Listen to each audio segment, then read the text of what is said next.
Let's see how good my DJing skills are going to be. Hopefully I can do this. I can't believe that, you up in your feels about your revolution though. I mean, all the man says, he think he might have a crush on me. Nothing to be toting about. Nothing to be toting about, that guy. Right, 23 people. Giselle reach and she inside. Right, give people a little bit of music to segue into.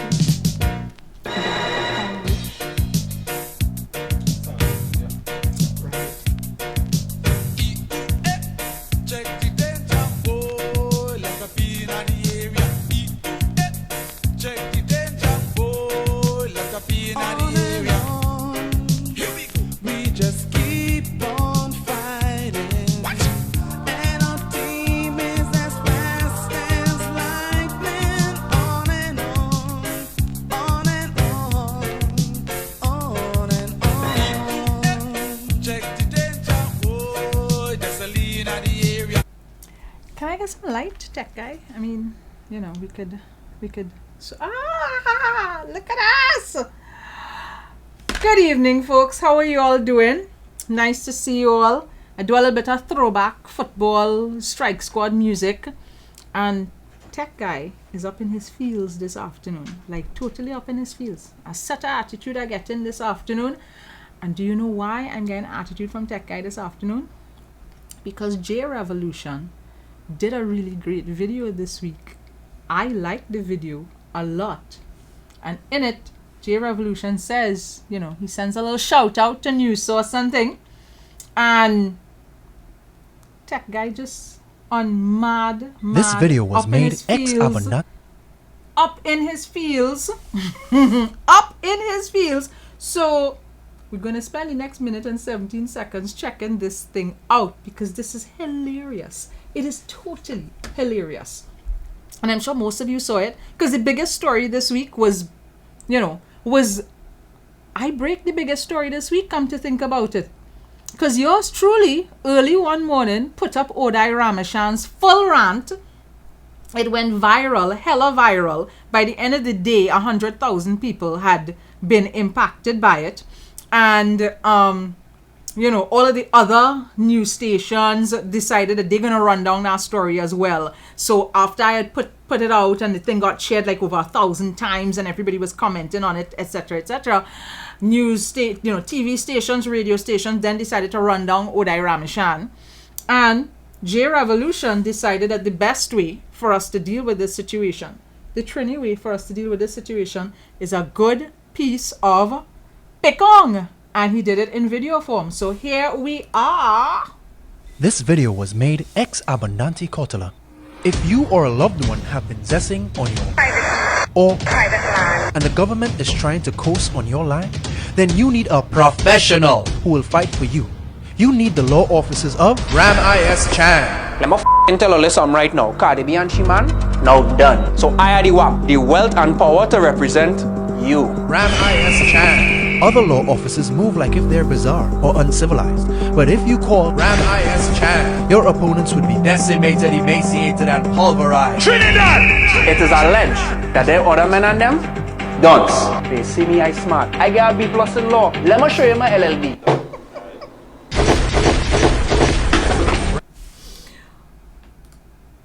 That LLB take me out clean, Every time I watch this, every single time I watch this, I rewind the LLB part. Let me show you my LLB. And his lemon, lime, and bitters. I don't know how to deal with this. I seriously don't know how to deal with this. I just want to say, J Revolution, that was some good work. It was amazing. Priceless video. And I have to say, I was only too happy to be the first person to break the story, put it out there in the public domain, and get people to understand clearly that Sammy Mammy 003 didn't happen just so. Fruit ain't fall far from tree. Goat did not make sheep. Right? So we're in a situation where we understand clearly precisely why Samantha Ramischand felt as privileged as she did to come and do a video and talk about your private beach, even though such a thing does not exist within the framework of land laws in Trinidad and Tobago. And then she father jump out his whole self, right? Left his body in one spot, and his spirit went wandering onto social media.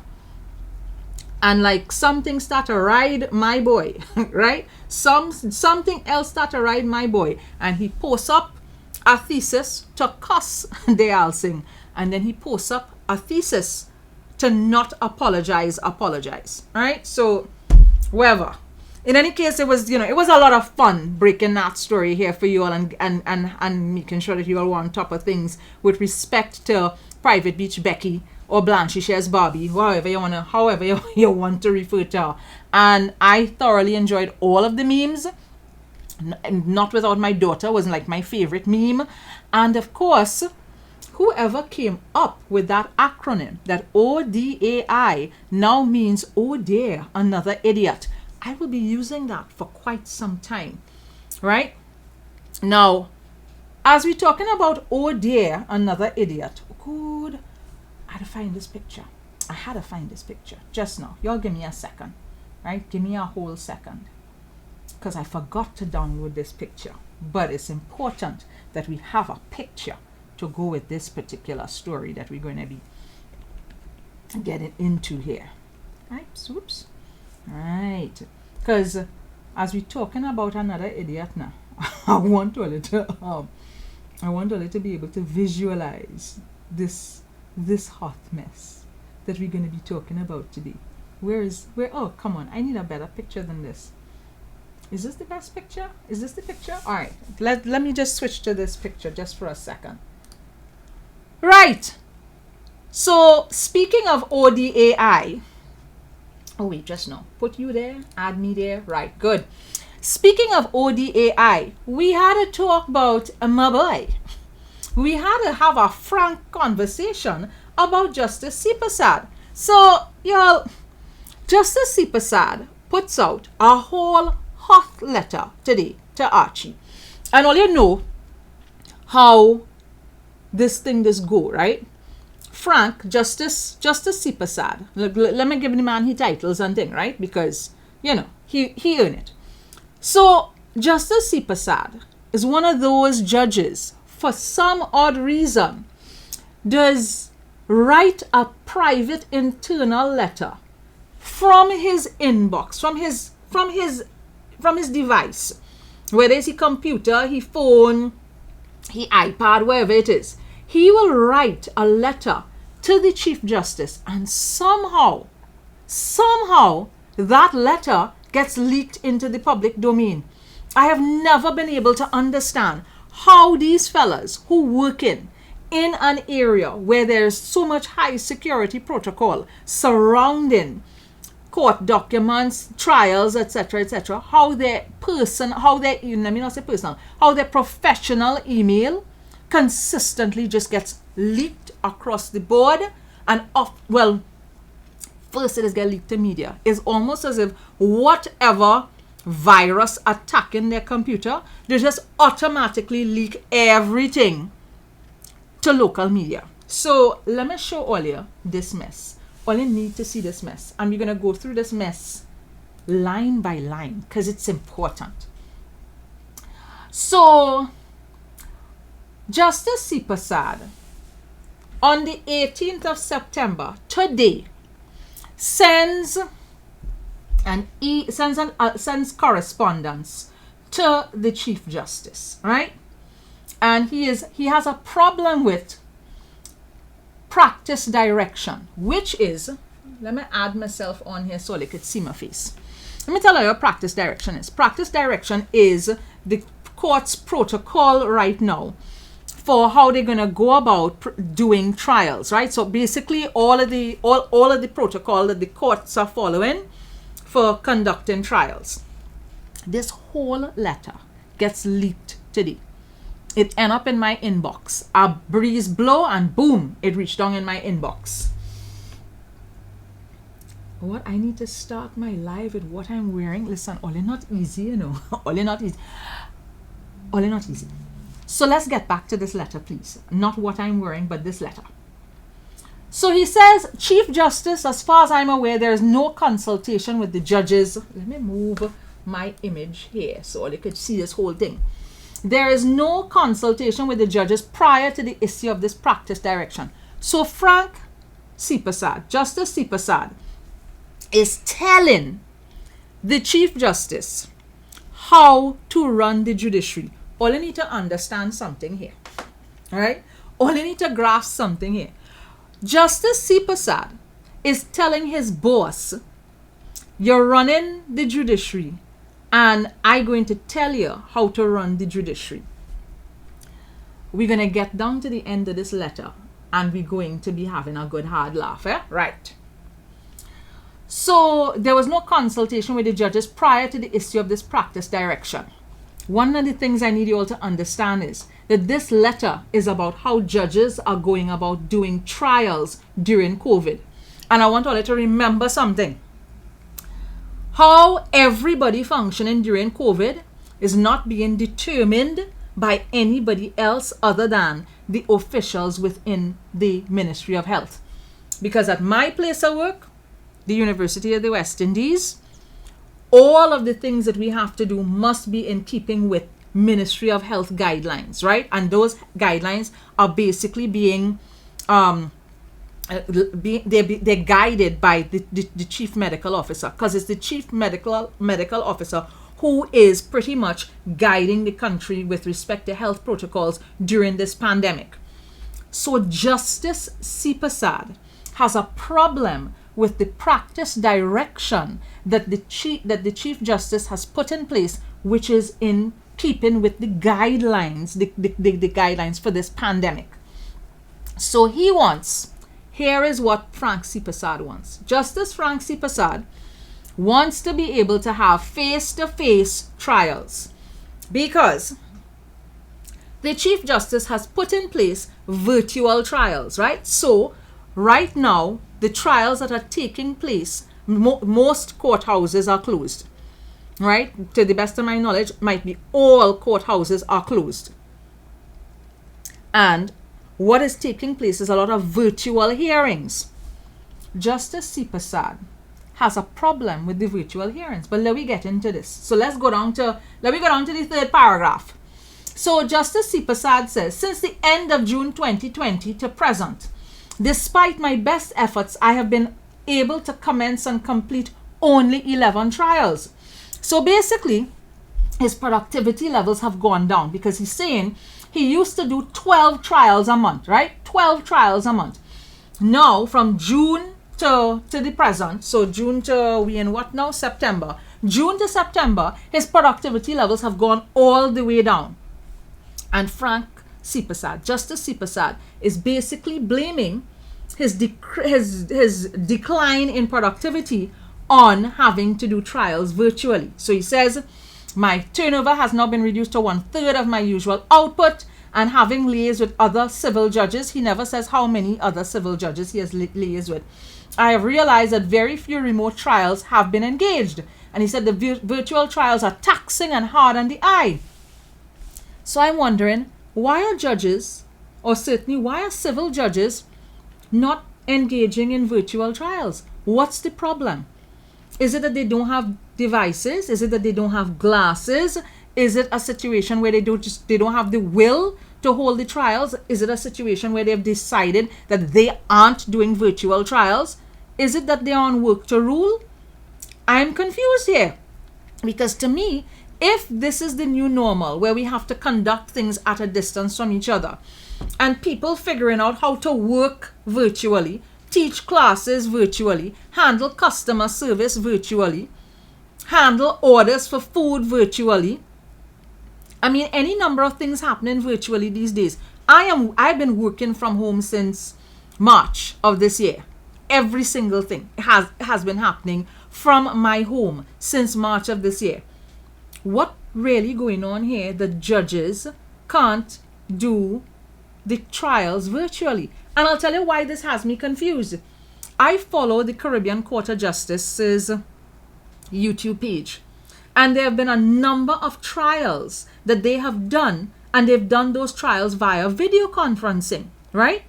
So you have the counsel in different parts of in different parts of the world in their conference rooms, and they all call in on a particular platform, and the hearing for the matter takes place.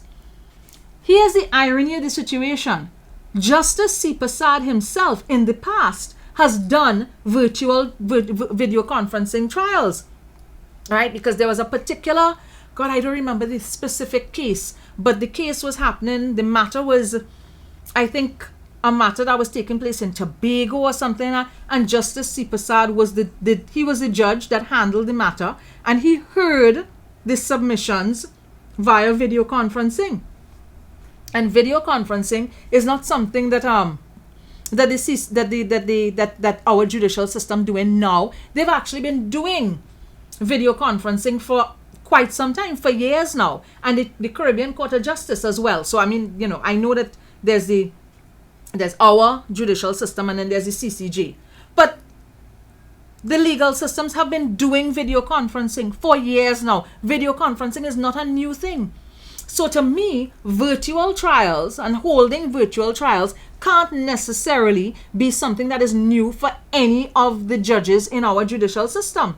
So I am seeing this letter, and in the letter, Justice C. Prasad complaining about how the justice system has come to a grinding halt.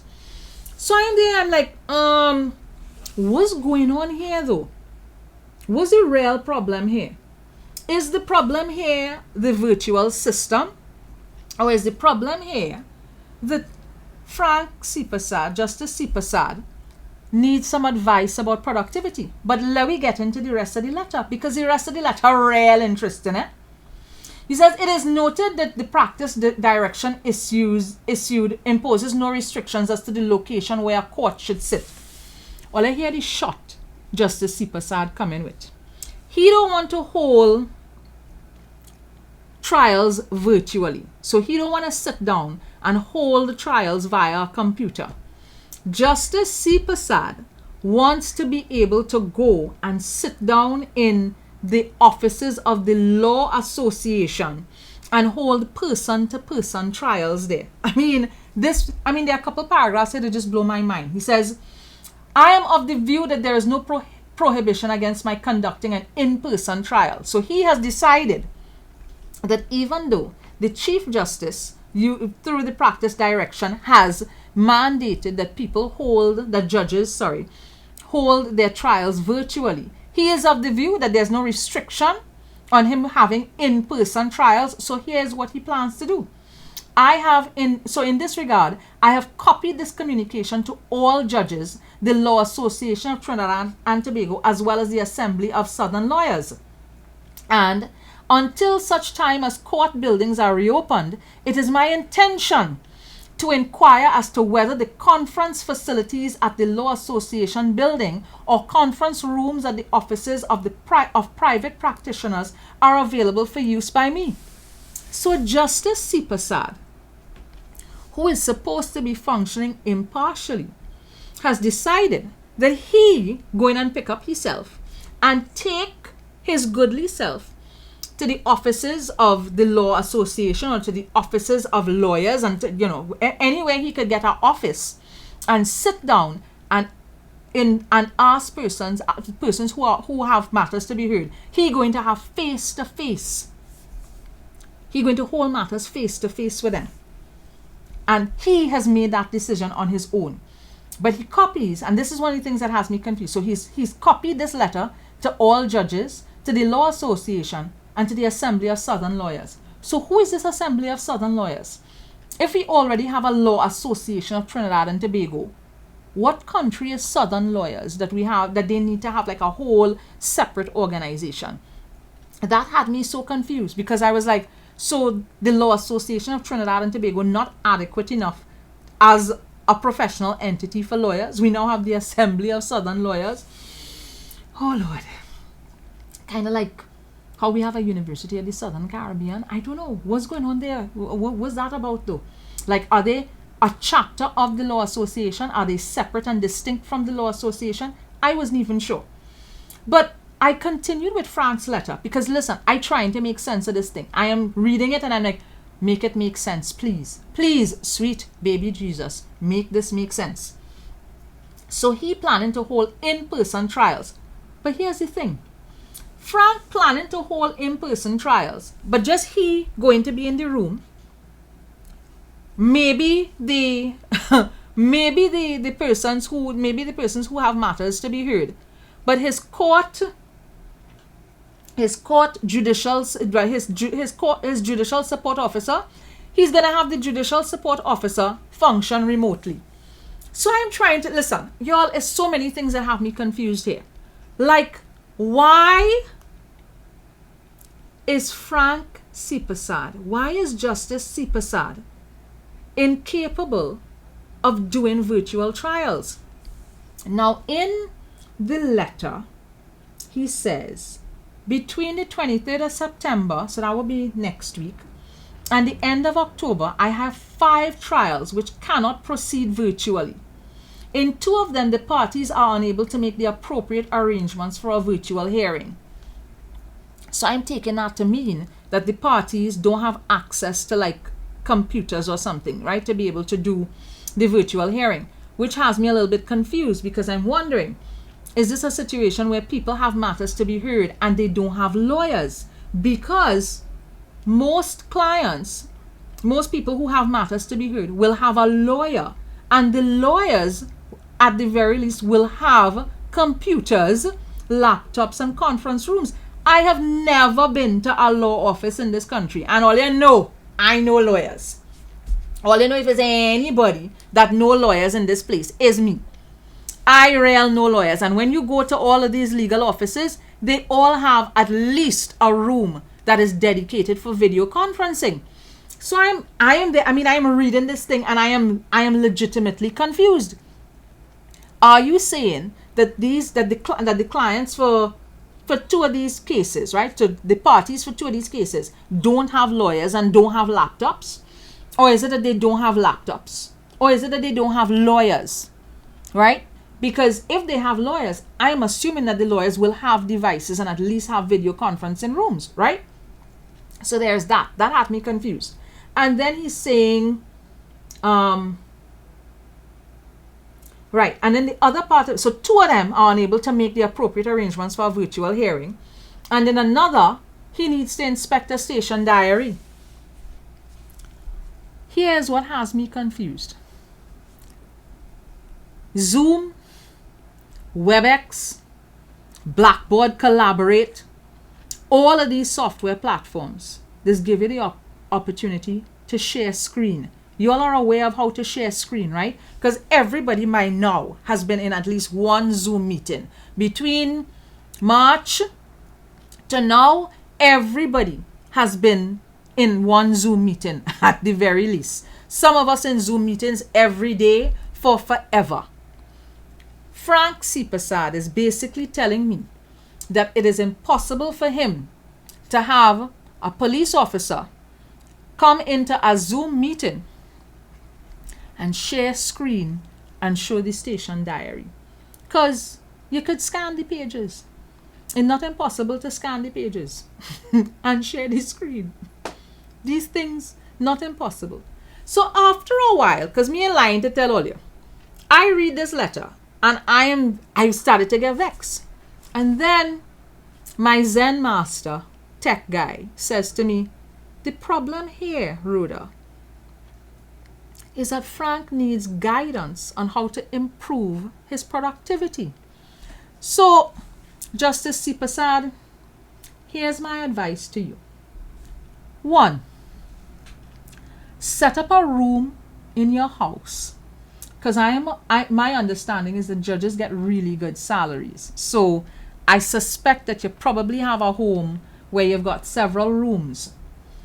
If you don't have a spare room in your home, explain to the children that there are certain times that daddy, right, to explain to your family that daddy needs to have me time because daddy has to work, because daddy has to, bring home the bacon. So, explain to them that this desk and this area is your area. Get yourself some headphones, right, that will allow you to block out sound. And when you get those headphones that are allowing you to block out sound, after that, get yourself a laptop. Get yourself a good solid laptop. I would suggest that you get an Apple, like you get a MacBook Pro, or you get a Lenovo. If you're not into Apple products, get Lenovo. Those are the two brands that I would recommend for you. I don't even mind HP. You can get a good solid HP laptop as well. And you can get a good solid Lenovo or HP laptop that has something like a stylus. So if you need to sign off on documents on the screen or annotate documents on the screen, you could sign off and annotate documents on the screen. After that, call Flow, Amplia, Digicel. Flow, Amplia, or Digicel, because I'm not going to send it to anybody else. Call Flow, Amplia, or Digicel and ask them about their high-speed Wi-Fi, broadband, internet packages. Let them know that you are a judge. So you need to have, really good speeds and things, right? And really good coverage in your house. Sort out that. Get yourself a good ergonomic chair. Sit down in that ergonomic chair. Make sure that you're getting all of the cushioning that you need. Get yourself some glasses that allow you to filter out blue light that's coming off the screen. Because ever since I had to sit down and stare at a screen all day, whether it's in Zoom meetings or preparing things for class and stuff, I realized that I need to be wearing my glasses way more often than before. So get yourself glasses that help you to filter out the blue screen light. And then after that, when you have gotten all of these things together, make sure that you have things like software like Microsoft Teams and Zoom and stuff. I feel quite certain that the judiciary will be happy to provide those things for you on your laptop without you having to pay for it. I'm sure they will purchase it for you, right? And put it on your laptop. And after you've done all of those things, get yourself into a schedule. Get up, have a bath, have your breakfast, cup of coffee, cup of tea, whatever it is you need to do. Shower, put on your robes, sit down in front of your computer and do the people work, please. Because we paying you, Justice C. Prasad, to deliver justice for us. And what you're basically doing is saying to the Chief Justice that these new protocols that are meant to protect the population of Trinidad and Tobago and to protect us from the spread of the COVID virus in Trinidad and Tobago are protocols that you are not interested in following. Guidelines that you, who's supposed to be upholding the law, who's supposed to be setting an example, you are basically saying, Justice C. Prasad, that you have no interest in setting an example, following guidelines, and putting into practice things that will keep yourself safe and also keep people who have to be at trial safe. So let's say, for the sake of argument, Justice C. Prasad, you have 5 trials and you intend to do those 5 trials face to face. Let us say, for the sake of argument, the first person you have that face to face trial with has COVID symptoms. And all you get into your room together and somehow droplets end up on a surface or end up on somebody, and you then pick up the disease. You pick up the virus. And then you deal up with 4 other matters with the parties and their legal representatives. And somehow you manage to pass droplets onto them. What happening there, Frank? Like, tell me now. Make it make sense to me.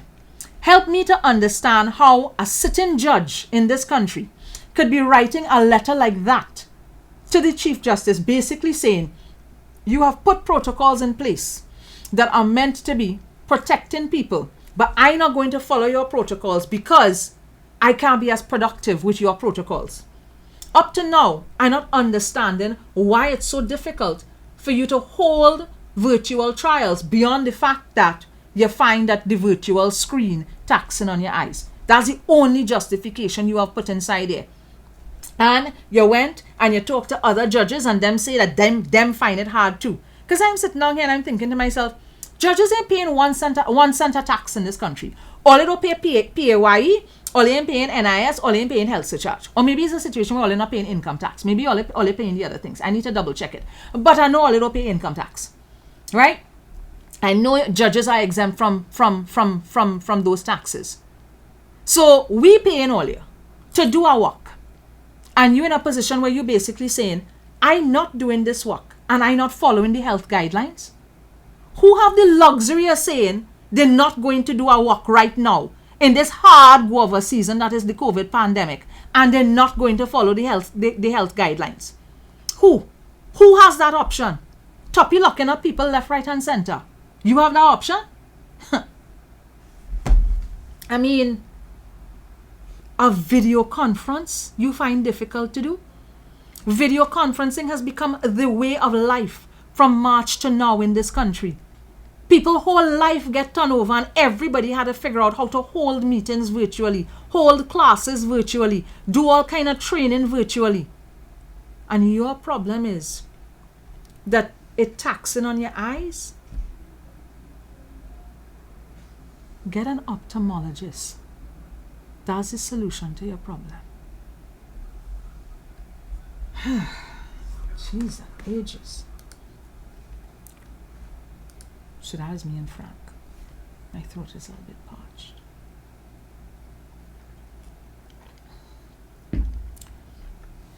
Maybe we need different kind of judges now. Or maybe Frank just toting because Justice Budu Singh get promoted to the appeal bench and he ain't get promoted to the appeal bench because I know he wanted to be an appellate judge. Frank is all right.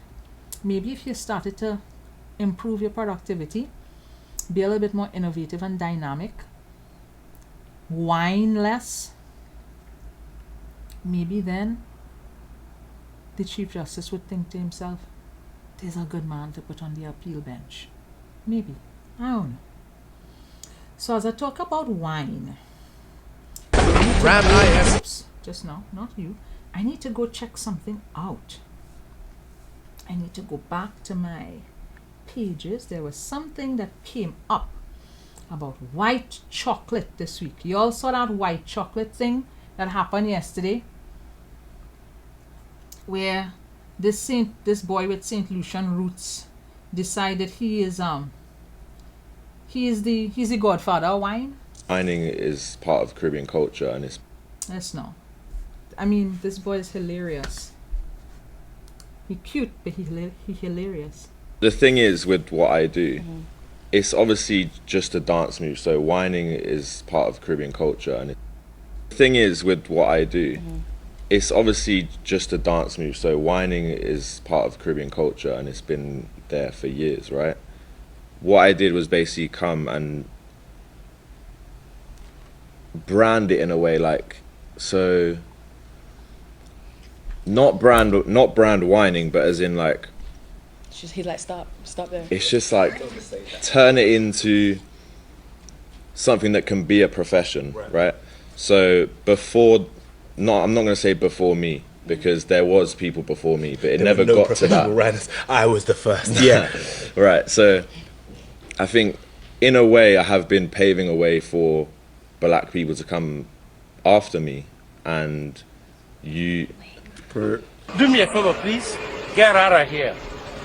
Get out of here, man. You know when I'm... No. When I'm speaking, it's off-putting. Everyone keeps like looking at each other like... Oh my God! Okay, it's happening. Everybody stay calm. What's the procedure, everyone? Yes, all of the above. But can you just finish what you were saying, that you're paving the way for black people to... No. Not paving the way for black people as such. Paving the way for someone to do what I do.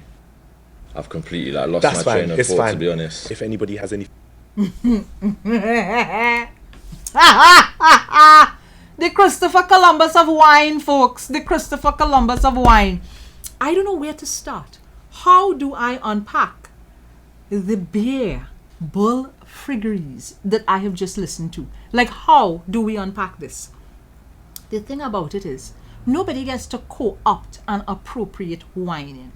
Nobody gets to decide that they were the first person to whine, or the first person to make money from whining, or the first person to make whining into a thing.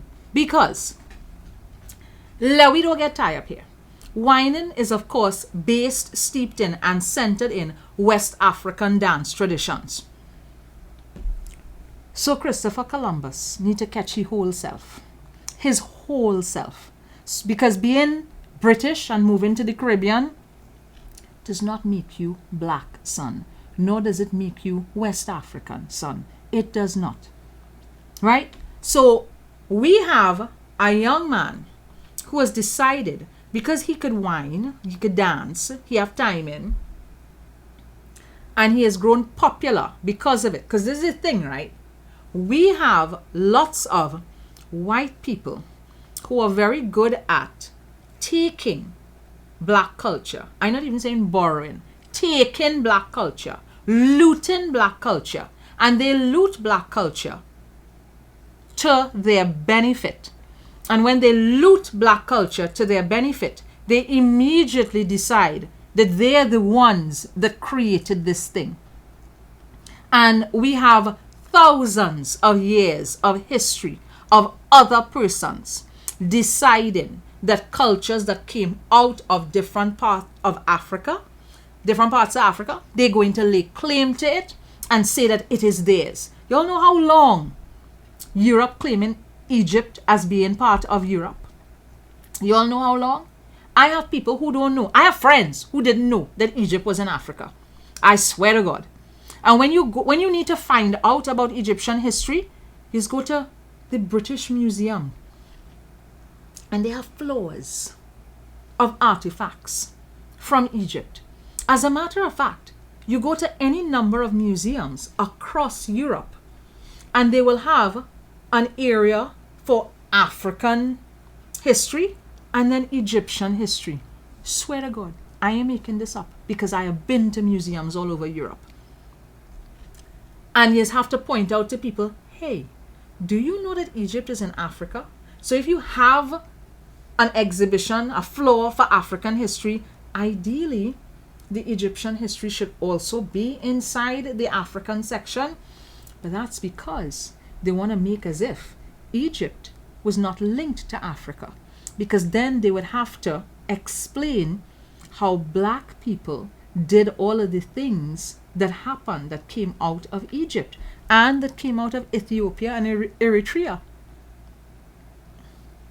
And if they've been pretending all of this while that the pharaohs and they are light-skinned people, how are they going to be able to explain that is black people that was running a whole empire for thousands of years, when everybody likes to tout and say that black people can't run nothing? But we have Columbus running his mouth on a program, basically trying to make himself seem as if he has come up with some brand new concept. Whining not new. Whining been going on for at least 500 years in this part of the world as a result of white people stealing and trafficking black people, bringing them over here, and then basically figuring out how to continue to practice their culture, to make sense of their lives, and to make themselves feel better under an oppressive system. So hey, White Chocolate 758, I'm glad you had timing. And I'm glad you had timing because it means that your girlfriends, your partners, whoever it is you're involved with, not necessarily going to be too disappointed when they get onto a dance floor with you. Because it's real frustration to go out and line with somebody who can't dance. Right? Hard facts. When you have a boyfriend or a man who can't dance, it is be real frustration. So I'm glad that, whoever it is you go out with ain't frustrated. But leave people culture alone. Leave it alone. We don't even have a problem with your whining, but don't get on like you're owning it at all. Right? Don't get on like you're owning it. And then, it have people like myself who just only deal up in 70 and 80% dark. Okay, right. So that was that one. What's the next thing I want to talk about now? So, if anybody has any... The thing is with what I level confused. The thing is with what I do, it's now. obviously... Sorry. Put an end to that. I real confused. So, we had... Oh, I remember now what it is I wanted to talk about. I want to talk about that Mark Basson story. So, was it last week? Last week, Wednesday or Thursday, we had a Mark Basson story. So I'm going to tell all you, off the record, but now it's on the record, about my assessment of the Mark Bassant story last week. Because I know I had Lasana on, and I had Lasana on to discuss the impact of that investigative piece and what it would mean for football. Now, I think that there's a lot of investigation that needs to happen into local football, what happens with TTFA, what happens with FIFA. I think there is a valid investigation that needs to occur, and that there are valid issues that need to be thrashed out. But with respect to Mark's story, I had questions. And I had questions for one reason. There's a track record of flawed investigative journalism. Long track record of flawed investigative journalism. I remember him going up to Miami to interview the Warner brothers, and that story having holes in it. I remember the whole having to go undercover, having to go in hiding because I think somebody was coming after him or something like that. So, and then there are any number of other stories that I had questions about. So when that investigative story broke last week, as somebody who is dealing with crisis management and stuff, I immediately started to look at all of the factors surrounding the story. And I said to myself, the Commissioner of Police is currently going through a really rough time. Because last week we was lacing him, right? As a matter of fact, is Odai Ramischand that has moved our focus away from the Commissioner of Police, right? If Odai Ramischand hadn't come out with that epic rant on Facebook a couple days ago, we would still be talking about Toppy and whether Toppy ought to be the Commissioner of Police. That being said, to the best of my knowledge, the Police Service Commission is supposed to have met today. So that story from Mark Bassant came out around the time when there was a lot of heat and a lot of glare and a lot of focus on the Commissioner of Police. So a big investigative story like that comes out and even essentially talks about millions of dollars of money and not being able to explain things and the trail for the money. I thought to myself, it's real interesting, boy, because this story comes out at a time when we would need to have the focus off certain persons and move the focus and shift the focus elsewhere. But the story didn't manage to shift the focus elsewhere because the Commissioner of Police was behaving like his whole self, right? Another idiot. So the story comes out and there are questions raised about TTFA and the handling of funds and David John Williams, etc. Today, David John Williams puts out his response to Mark Bassant. And he basically says that Mark has defamed him, that Mark has lied. He says he will be clear that he was cleared by his attorneys to issue further statement of facts, which will further expose the untruths, the distortions, and the falsehoods contained in GML's and Mark Bassant's articles and television news stories. That's a really strong statement to come out. A really strong statement to come out. Because given the way in which that news story was framed last week, you would have thought that there was, no way that an investigative person didn't dot their T's dot their I's and cross their T's. So now you have David John Williams not just having put this out, he just put out a statement saying that is falsehoods and lies. He also provides the evidence. So he provides a series of documents that are meant to tie things in together. Now, today I had my research person, because I have a research person too, right? I had my research person pull together information from me about the TTFA and FIFA. And there's years of stories that I will need to go through. So I'm giving you all this undertaking because I try to do investigative pieces and to make sense of things. I am going to make an effort to start to research this whole TTFA FIFA thing and eventually call on the right persons. So I'm going to talk to the right persons, and I am going to eventually come back to you with a proper investigative piece, because I think the country needs to have a proper discussion about the possibility of corruption in football. So I'm seeing on the news feed here, the chat feed here, that Justice Ruth Ginsburg has passed away. So I hope she transitions safely. I know that she's, very, very feisty member of the Supreme Court of Justice in the United States. So this would be a huge loss for the United States, and they're going to be plunged into mourning over this. It also now means that there is space on that bench, to be able to deal up with Justice, to replace Justice Ginsburg. So yes, we're going to get a Sunday school on the TTFA. It's not going to be this weekend, because I will tell you that this weekend's Sunday school is going to feature two entrepreneurs. The CEO of IMAX, or the managing director of IMAX, Ingrid Jara, has agreed to be interviewed by me, and Vonette Bigford, the jazz singer, the entrepreneur, Vonette Bigford, my good friend, the person who doesn't want to beat me for Faris.